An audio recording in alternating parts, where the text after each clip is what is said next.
Gue yang udah yakin untuk ganti T-Rex 3 Pro gue ke Cheetah 2 Pro, akhirnya goyah gara-gara dikirimin seri ultranya. Apa sih spesialnya? Mari kita bahas di review sama Speed Cheetah 2 Ultra.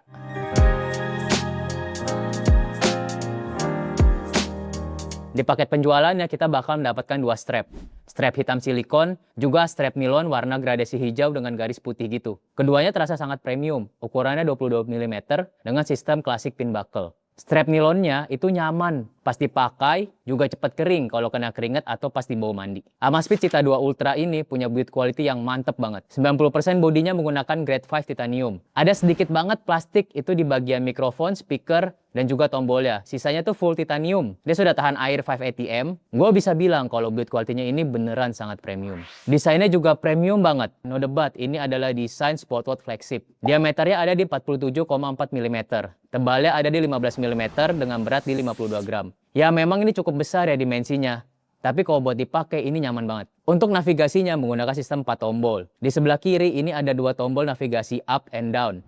Dan di sebelah kanan ada 2 tombol juga. Yang atas ini buat masuk ke menu training. Yang bawah buat ke main menu. Di kedua sisinya juga ada speaker dan mikrofon. Tombolnya itu pas ya, dia mudah dijangkau. Terus feedbacknya itu empuk dan smooth. Dia juga ada teksturnya, jadi gripnya kerasa banget. Walau dia material lebih kecil sedikit, tapi untuk layar, si Ultra ini lebih gede daripada versi Pro-nya. Layarnya punya ukuran 1,5 inci. Versi Pro-nya itu ukurannya 1,32 inci. Layarnya menggunakan panel AMOLED dengan resolusi 480x480 pixel. Kerapatan pixelnya ada 323 ppi. Peak brightness-nya ada di 3000 nits.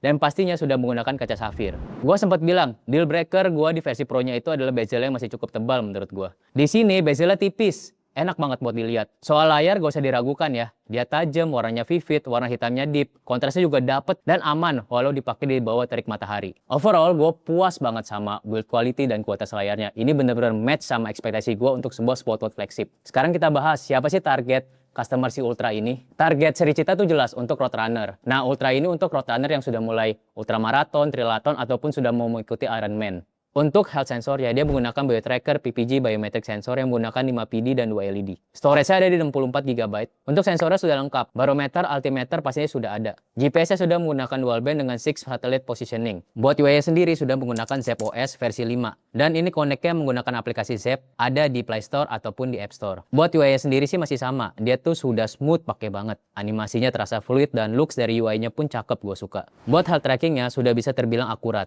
Gue selalu set untuk tracking heart rate-nya secara continuous. Buat blood oksigen dan stresnya pun gue set auto. Data sleep-nya juga cukup lengkap. Sudah ada sleep HRV, juga sleep apnea risk. Di aplikasi Zepp-nya, kita bakal disuguhi banyak data. Kayak di menu exertion, kita bisa lihat fatigue level, fitness level, dan training status. Saran gue dibuat lebih simpel aja. Karena buat cek, kita harus buka chart kayak begini. Ada fitur BioCharge, atau yang di aplikasinya sekarang namanya Hybrid Charge. Ini semacam body baterai gitu yang berkurang secara live sepanjang hari. Ini bisa jadi patokan sisa tenaga kita ya.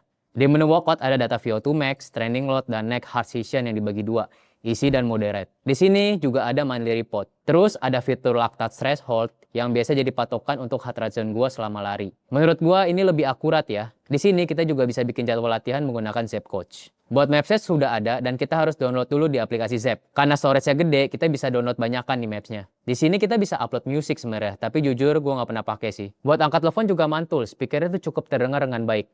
Gue bisa ngobrol dengan lancar sama lawan bicara gue, jadi mikrofonnya juga punya kualitas yang baik. Kita bisa angkat telepon baik reguler ataupun dari WhatsApp call. Buat dipakai lari juga sudah cukup decent. GPS-nya tuh terasa akurat banget. Terlihat ya dari tracking garis rutenya di Strava yang lurus, stabil, dan gak keriwil-keriwil. Dan waktu sharing ke Strava pun gak kena pajak. Di sini ada flashlight di bagian atas. Biasanya gue gunakan pas lari subuh atau habis maghrib. Berguna banget supaya orang-orang notice keberadaan kita pas lari. Modenya banyak. Biasa gue atur dia klip yang cepat ya. Data larinya juga cukup lengkap. Kita bisa lihat heart rate dan pace pastinya. Di sini sudah ada data power dengan weight ratio, altitude, gradient distribution, cadence, stride, vertical oscillation, dan rasio, ground contact time, dan real time performance. Gue suka banget dia sudah support untuk tracking sepatu lari dan langsung ditanya di jamnya sesudah kita selesai lari. Dia juga sudah support strength training dengan muscle heat maps. Jadi kita bisa lihat otot mana saja yang terkena impact selama latihan kita. Dan karena ini sama Amazfit, sudah pasti dia ada menu high rocks, baik untuk saat kita rest ataupun saat kita latihan. Menu hybrid training juga sudah ada. Seri Ultra pasti baterainya badak. Kapasitasnya ada di 780 mAh. Dengan intensitas gua lari dan strength training hampir setiap hari, gua baru cas lagi di hari ke-6 sampai hari ke-8. Bahkan Amazfit klaim dia bisa bertahan 60 jam di mode GPS yang akurat. Kesimpulannya, jam ini bakal dijual di 10 jutaan. Ya nggak murah, tapi terasa value for money. Karena kalau kita ke merek-merek kompetitornya, dengan bodi yang sama full titanium dan baterai badak, kita harus nambah sekitar 8-12 juta. Overall, gue suka banget pakai jam ini, dan gue bakal pakai buat daily driver gue. Untuk data matrix yang esensial tuh udah cukup lengkap ya. Walaupun kalau kita geser ke merek sebelah kayak Garmin, kita bakal dapetin data yang lebih lengkap di Spotwatch flagshipnya. Tapi dengan harga 10 juta, dapat Spotwatch flagship begini, good deals banget sih.